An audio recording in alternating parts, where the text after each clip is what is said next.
Do you ever feel like you're trapped in a never-ending loop, a carousel of regret and frustration, where the scenery changes but the ride is always the same? You stumble, you fall, you swear you've learned your lesson, and then you do it all over again. You're not alone. The world is filled with people who, in the grand theater of life, are rehearsing the same tragic scene day after day, decade after decade. They've been handed the script for their own success, but they're too busy staring at the mistakes of their past to ever turn the page. They confuse motion with progress, and a scar with a lesson learned. But a scar isn't a lesson. A scar is just a reminder of where you fell. A lesson is what you do with that information. A lesson is the wisdom that prevents you from falling in the same place twice. And this is the great chasm that separates the dreamers from the doers, the spectators from the champions, the many who try from the few who succeed. It's not about intelligence. It's not about luck. It's not about privilege.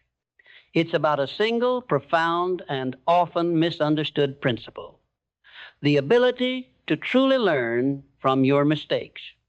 Not just to acknowledge them, not just to lament them, but to deconstruct them, to understand their DNA, and to use that knowledge as the very fuel for your future triumphs.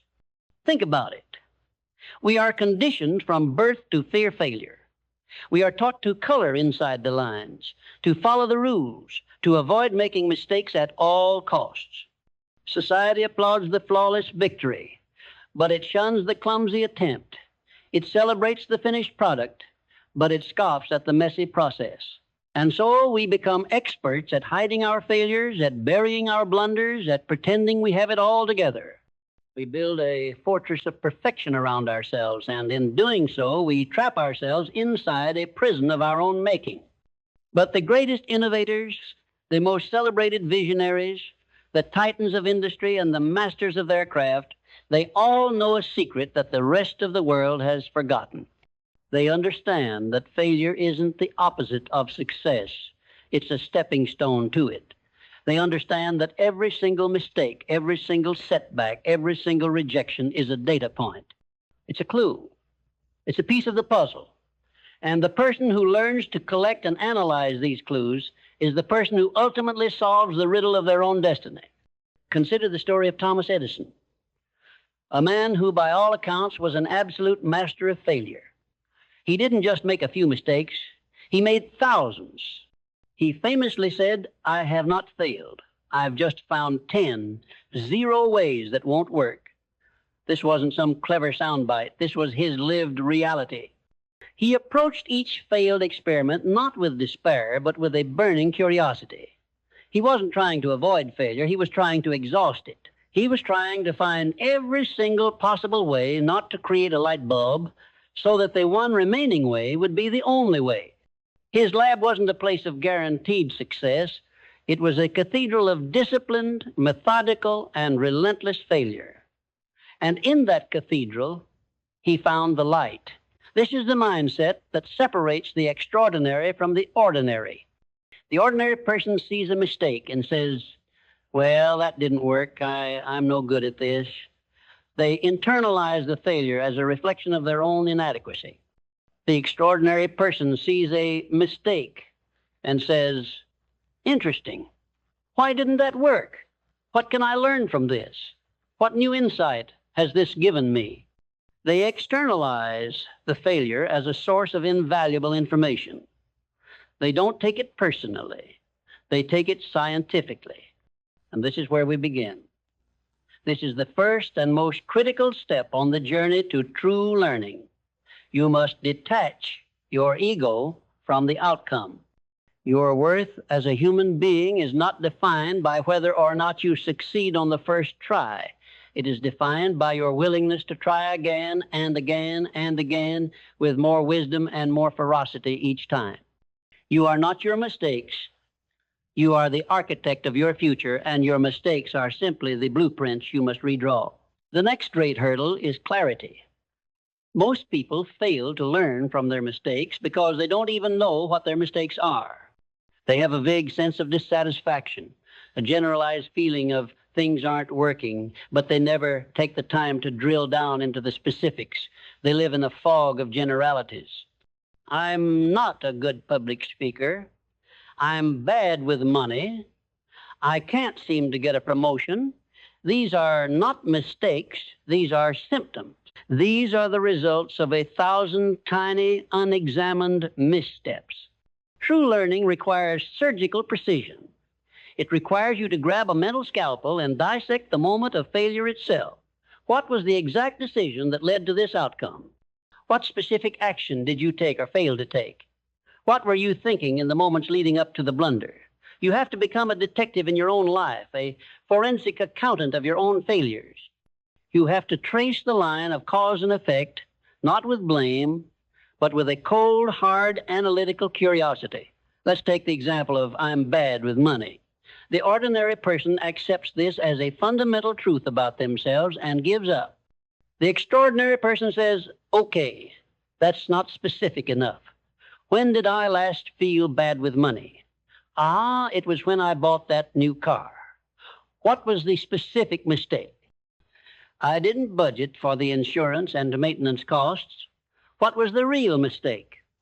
I was swayed by emotion and the desire to impress others, rather than relying on a disciplined, predefined financial plan. This is the level of depth required for true learning. This is how you transform a vague, debilitating weakness into a clear, actionable insight.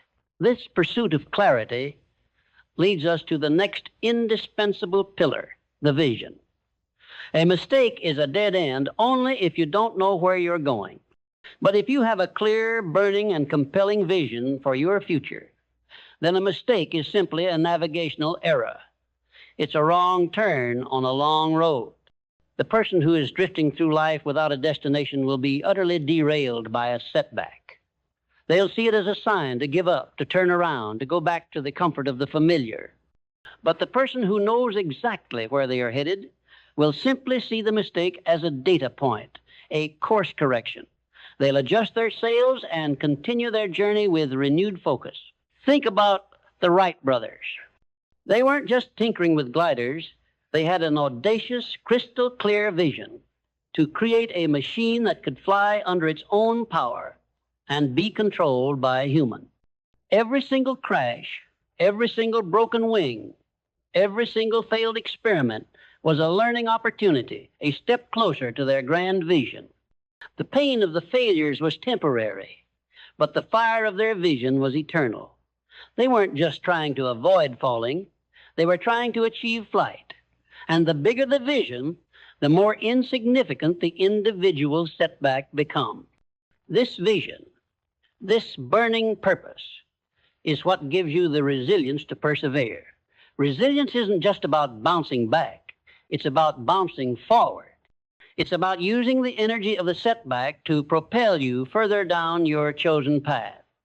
Most people fail to learn from their mistakes because they see the failure as an ending, but for the truly successful, it is always, always a beginning. It is the beginning of a new chapter, armed with new knowledge, new wisdom, and new resolve. Consider the story of Abraham Lincoln. His life was a symphony of setbacks. He failed at business, lost a series of elections, and endured unimaginable personal tragedy. Any one of these mistakes or failures could have been a career ender for an ordinary man, but Lincoln was not ordinary. He had an unwavering vision for the future of the nation. He saw the mistakes not as a reflection of his own incompetence, but as a crucible that forged his character, sharpened his political instincts, and prepared him for the monumental task ahead. He didn't just survive his failures. He was defined by his ability to transcend them. And this brings us to the next critical piece, the post-mortem. Most people, after a mistake, want to forget about it as quickly as possible. They want to move on. They want to bury the memory under a mountain of distractions. But this is the emotional equivalent of putting a bandage on a broken bone. The problem isn't addressed. It's simply hidden. True learning requires you to sit with the failure, to analyze it, to ask yourself a series of uncomfortable questions. What went wrong? Why did it go wrong? What could I have done differently? And most importantly, what is the single most important lesson I can extract from this experience? This isn't about self-flagellation. This isn't about wallowing in regret. This is about a cold, calculated, and clinical analysis. It's about turning an emotional wound into an intellectual asset. The great entrepreneurs, the great artists, the great athletes, they don't just move on from a mistake. They dissect it. They study the game film. They review the quarterly report. They seek feedback from those they trust. They turn the failure into a case study. And in doing so, they ensure that the pain of the mistake becomes a tax they only have to pay once. The opposite of this is the person who repeats the same mistake over and over again. They're like a captain who keeps sailing into the same iceberg, hoping for a different result each time. This is not just a sign of a lack of learning. It is a sign of a lack of humility. Humility is the understanding that you don't have all the answers. It is the willingness to admit that you were wrong. It is the courage to say, I made a mistake, and I need to figure out why. The person who believes they are always right, who blames external factors for their failures, is a person who has guaranteed their own stagnation. They have built a mental prison with the bars of their own ego. This humility, this willingness to be wrong, is what allows us to seek out and absorb feedback. Feedback is the lifeblood of learning. It is the external perspective that illuminates our blind spots. But most people are allergic to it. They see a critique as an attack. They see a suggestion as a condemnation. They build a wall around their ideas. And in doing so, they seal them off from the light of new information. Think about the story of Walt Disney. The man behind Mickey Mouse wasn't an overnight success. He was fired from a newspaper for lacking imagination. His first animation studio went bankrupt. He had a string of failed projects. But Disney didn't retreat into his ego. He surrounded himself with a team of brilliant, honest, and often brutally critical people. He listened. He adapted. He took the feedback and he used it to refine his craft and his vision. He understood that his ideas weren't perfect. They were a work in progress. And the feedback, even the painful feedback, was the chisel that helped him sculpt his masterpieces. This is the cycle. You take an action, you make a mistake, you have the humility to admit it, you seek feedback, you perform a post-mortem to achieve clarity. You use that clarity to refine your vision. You draw on your resilience to try again. And you repeat the cycle with more wisdom and more precision each time. This is not a linear path to success. It is a spiral of upward growth. With each revolution, you move closer to your goal, armed with the wisdom of your past failures. But this brings us to another critical point. Most people confuse failure with a lack of discipline. They see a mistake as a sign that they're not cut out for the work, that they're just not good enough. They look for an external fundamental flaw in their character, when the real problem is often a simple lack of consistent, focused effort. Discipline is the bridge between a good idea and a great result. It is the relentless pursuit of your vision, even on the days when you don't feel like it. It is the willingness to put in the reps, to do the boring, repetitive, unglamorous work that no one ever sees. Consider the story of Henry Ford. He wasn't the first person to build a car, but he was the first person to build a system for building a car. His assembly line wasn't born out of a single brilliant flash of insight. It was the result of thousands of tiny, iterative improvements, each one a response to a previous inefficiency or mistake. He saw the problems in this process, and he had the discipline to systematically solve them one by one. He understood that success wasn't about a single genius moment. It was about the relentless, unyielding application of effort to a clear problem. And this is where we must also talk about adaptability. The world is in constant motion. What works today might be obsolete tomorrow. The person who fails to learn from their mistakes is often the person who is also too rigid to adapt. They become so attached to their old ways of doing things that they refuse to change, even when the evidence is staring them in the face. They confuse their old habits with their identity. They believe that if they change their approach, they are betraying who they are. Think about Blockbuster. Their mistake wasn't just a single decision. It was a systemic failure to adapt. They saw the rise of Netflix, and they scoffed at it. They were so attached to their physical stores, to their late fees, to their business model, that they failed to see the tectonic shift happening beneath their feet. They refused to learn from the early signals, from the mistakes of their competitors, from the changing demands of their customers, and in doing so, they wrote their own eulogy.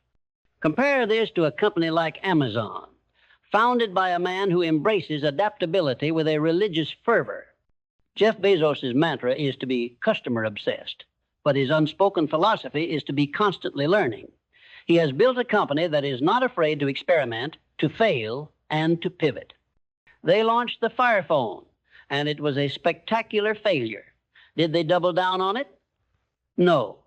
They learned from the mistakes, and they used that knowledge to fuel the success of the Echo and Alexa.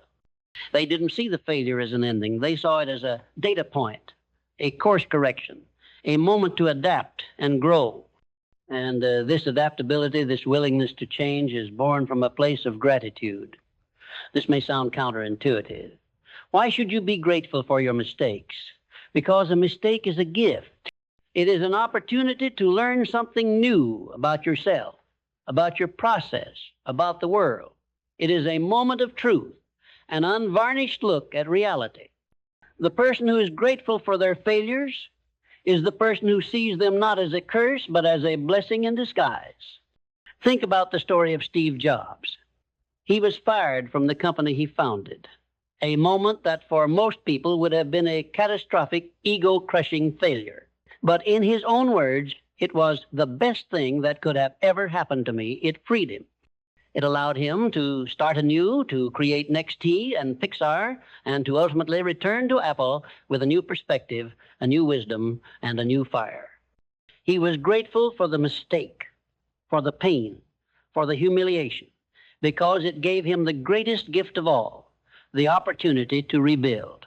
And this is where we bring it all together. This is the synthesis of everything we've discussed. The ability to truly learn from your mistakes is not a single action. It is a system. It is a mindset that detaches your ego from the outcome. It is a commitment to clarity, to dissecting your failures with a forensic eye. It is the unwavering fire of a clear vision that gives you the resilience to persevere. It is the humility to seek feedback and the discipline to apply it. It is the adaptability to change your course and the gratitude to see your failures as gifts. Most people fail to learn from their mistakes because they are missing one or more of these crucial components. They have the mindset but lack the discipline. They have the clarity but lack the humility.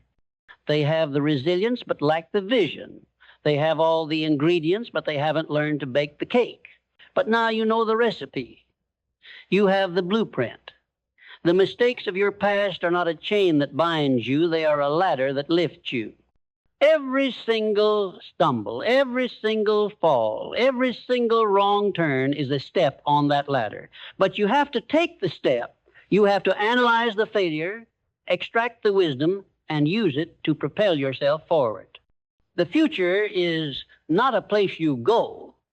It is a place you create. And the tools you use to create it are not just your successes, but your failures. Your greatest masterpiece will not be born from a canvas of perfection, but from a mosaic of your beautifully learned mistakes. So go forth, fall, fail, but for God's sake, learn. Learn with the ferocity of a lion, with the curiosity of a scientist, and with the humility of a student. Because the person who truly learns from their mistakes is not just a person who avoids the same old failures. They are a person who forges their own destiny. They are a person who turns the lead of their blunders into the gold of their triumphs. And they are the person who one day will look back at their past and realize that the greatest victory of all was not in avoiding the fall, but in finding the courage to get back up, wiser and stronger than before. Please find below the continuation of the script. The greatest failure is not in falling, It is in falling and remaining on the ground, convinced that the laws of gravity are a personal vendetta against you. The person who truly fails is the one who stops believing in their own ability to rise. They become an archaeologist of their own past, constantly digging up the bones of their old mistakes, arranging them into a morbid display of "I told you so." And this is the final, most insidious trap that prevents people from learning. It is the deep-seated belief that your identity is fixed, that you are a certain kind of person, and that mistakes are simply proof of your immutable flaws. They see their life as a finished painting, and every blemish is an indelible stain. But life is not a painting. It is a sculpture. And every failure is a chip of stone removed, a moment of reshaping, a step closer to revealing the masterpiece that lies within. Think about the great athletes. Michael Jordan was cut from his high school varsity basketball team. Did he see this as proof that he was not a basketball player? No. He saw it as a moment of truth, a raw and undeniable challenge. He went home and he wept, not because he was a failure, but because he was a competitor who had just been handed a roadmap to his own weaknesses. He used that pain, that humiliation, to fuel his legendary work ethic. He didn't just learn from the mistake. He embodied the lesson. He became an entirely new kind of player, a force of nature forged in the fire of his own rejection. His identity wasn't fixed. It was a work in progress. And that mistake was the hammer that helped to shape it. And this is the final, most profound shift that must occur in your mind. You must move from a fixed mindset to a growth mindset. The fixed mindset says, "I am who I am." The growth mindset says, "I am who I am becoming." The fixed mindset sees a mistake as a dead end. The growth mindset sees it as a signpost, a new and necessary direction. The fixed mindset is obsessed with the outcome. The growth mindset is obsessed with the process. Most people fail to learn from their mistakes because they are still operating with an outdated, limiting operating system. Their core belief about themselves is broken. They believe that their talents are static, their intelligence is fixed, and their capacity for growth is limited. This belief system is a self-fulfilling prophecy. When they encounter a challenge, they avoid it. When they make a mistake, they give up. When they receive feedback, they get defensive. They are not learning because they don't believe they can. But the great minds, the great creators, the great leaders, they all operate from a different set of principles. They understand that their brain is a muscle that can be strengthened. They understand that their talents are not a gift, they are a habit. They understand that their capacity for growth is not a ceiling, it is a horizon. They are not defined by who they are today, but by who they will be tomorrow. And this is the secret that underpins the philosophy of a man like Napoleon Hill. He didn't just talk about the principles of success. He talked about the principles of personal transformation. He understood that the greatest obstacle you will ever face is not an external one. It is the one that resides within your own mind. It is the doubt, the fear, the limiting beliefs that tell you that you are not good enough, that you are not smart enough, that you are not capable of change. Hill's philosophy, modernized for today, is a profound call to arms. It is a demand that you take ownership of your mental kingdom. It is a challenge to become the emperor of your own thoughts, the master of your own destiny. And the first and most critical act of a true leader is to learn from their mistakes. Because a mistake, when properly analyzed, is a priceless gift. It is a free education. It is an opportunity to get a sneak peek behind the curtain, to see the inner workings of your own reality. It is a moment of raw truth. And the person who learns to embrace these moments is the person who ultimately transcends them. Think about the story of Abraham Lincoln again, but this time from the perspective of his mental state. He didn't just endure his failures, he interrogated them. He turned every lost election, every failed business venture, every political setback into a lesson. He wasn't just building a career, he was building a mind. He was honing his understanding of people, of politics, of power. The mistakes weren't just things that happened to him, they were things that he used.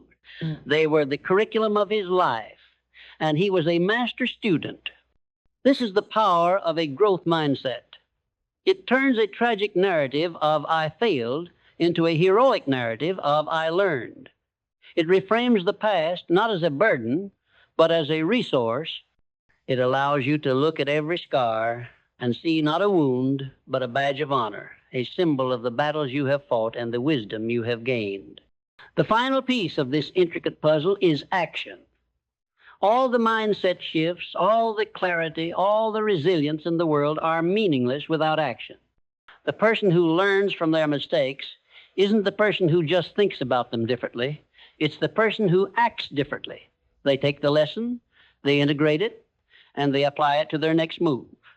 They don't just learn to avoid the fire, they learn to build a new kind of shelter. Think about the story of Elon Musk. The man behind SpaceX and Tesla has a resume that is riddled with spectacular failures. Rockets exploding on launch pads, production hell at Tesla, financial crises. But what is the constant thread that runs through all of these moments? A relentless, almost maniacal commitment to action. He doesn't just analyze the failure. He uses that data to inform the very next attempt. He doesn't just say, we will do better. He says, here is the new blueprint. Here is the new approach. Here is the new schedule. He turns the learning into a verb. And this is where the gap between the successful and the unsuccessful becomes a chasm. Most people learn the lesson in theory, but they fail to apply it in practice. They read the book, but they don't do the work. They understand the principle, but they don't implement the change. They are like a person who reads a cookbook and thinks they are a chef. The knowledge is there, but the discipline, the action is not. Your greatest teacher is not a book, not a mentor, not a podcast. Your greatest teacher is your own experience. It is the voice of your own mistakes speaking to you in a language of lost time, lost money, and lost opportunity. But you have to be willing to listen. You have to be willing to sit in the quiet aftermath of a blunder and ask yourself, what did this just teach me? And the answer, the true answer, will never be, I'm not good enough. The true answer will be a single surgical insight. It will be a new piece of information about your process, about your assumptions, about your blind spots. It will be a new tool for your mental toolkit. The person who fails to learn is the person who lives in a state of continuous mental bankruptcy. They are constantly spending their most valuable resource, their time and energy, on the same flawed strategies, the same self-sabotaging behaviors, the same limiting beliefs. They are forever in debt to their own ignorance. But the person who truly learns, the person who embraces this philosophy, is the person who is constantly accumulating wealth. The wealth of knowledge, the wealth of wisdom, the wealth of experience. Every single mistake is an investment. And the return on that investment is not just a better outcome, it is a better you.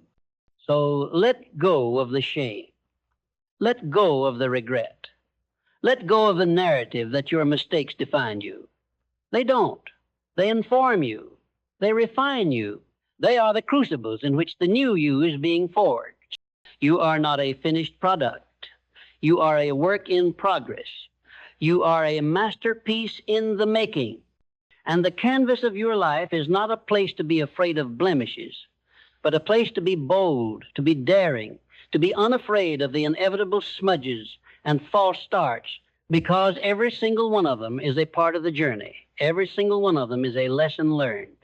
Every single one of them is a step closer to the magnificent, unstoppable, and truly learned person you are destined to become. So go forth. Make mistakes. But this time, don't just fall. Rise. And don't just rise. Rise with the wisdom of the past, the fire of the present, and the unstoppable momentum of a future you are now empowered to create. It is a universal truth, but one we constantly deny. Your greatest teacher is not found in a classroom, but in the echoes of your own missteps. The person who truly learns from their mistakes is not the one who avoids them, but the one who has the courage to sit in the rubble and ask, what have I just learned about myself? Most people fail because they externalize the blame. They point fingers at the economy, at their boss, at their upbringing, at the luck of the draw.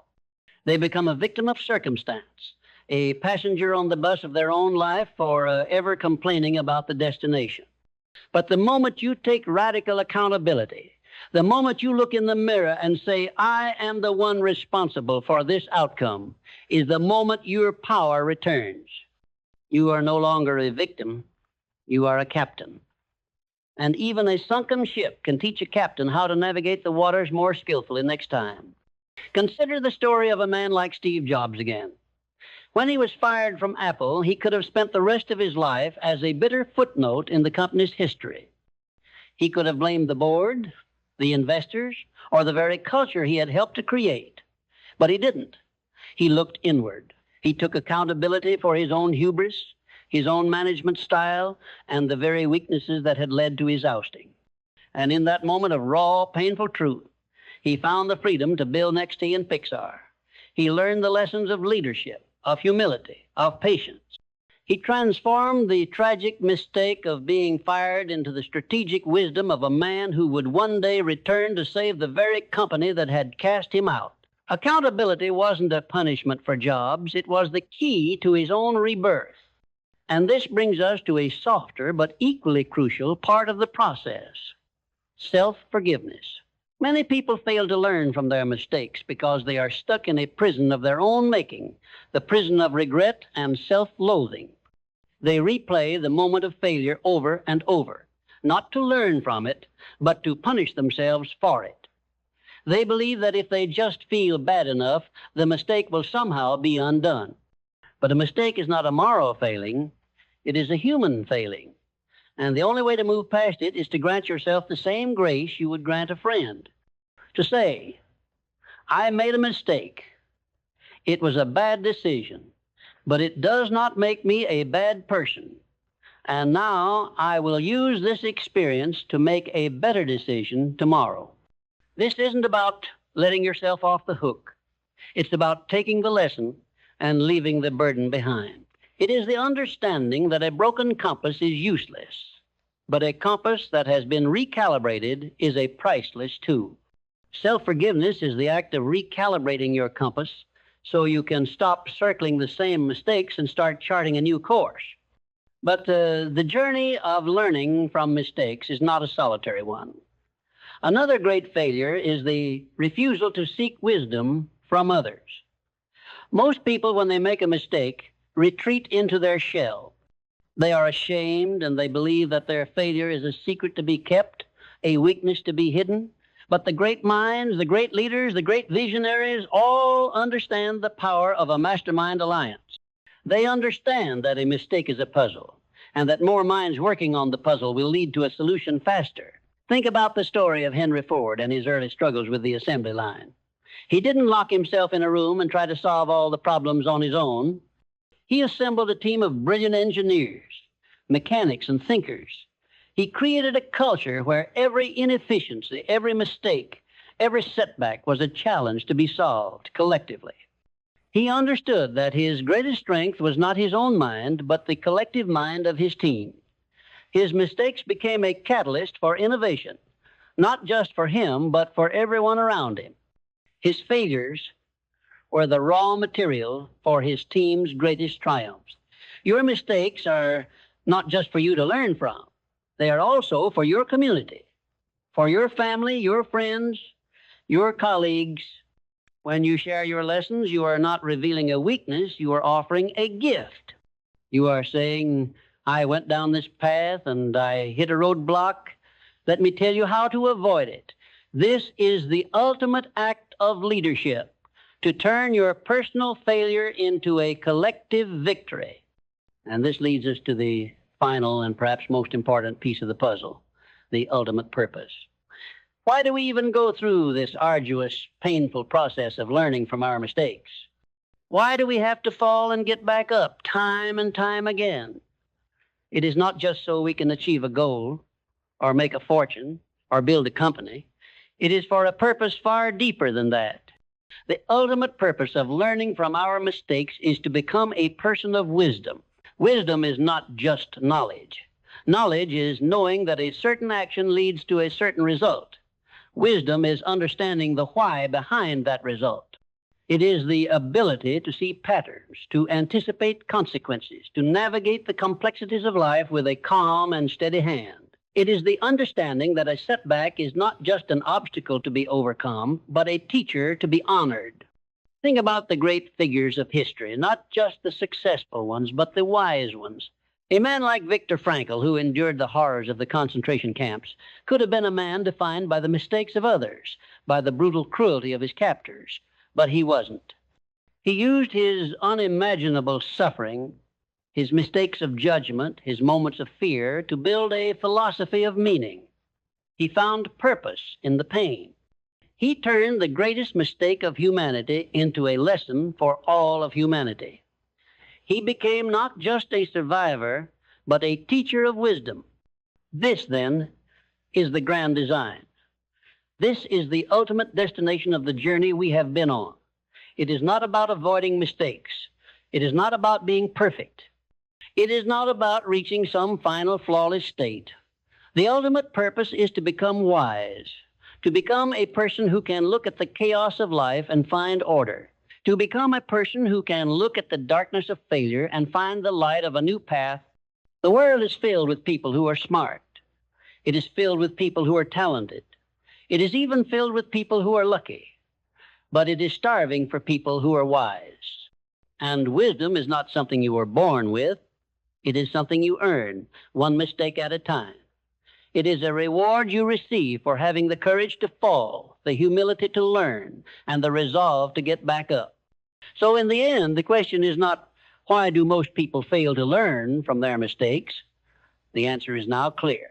They fail because they lack the mindset, the clarity, the vision, the resilience, the humility, the discipline, the adaptability, the gratitude, the accountability, the self-forgiveness, and the ultimate purpose that are all required to transform a moment of failure into a lifetime of wisdom. And the final question, the most important question, is not for them, but for you. Will you be different?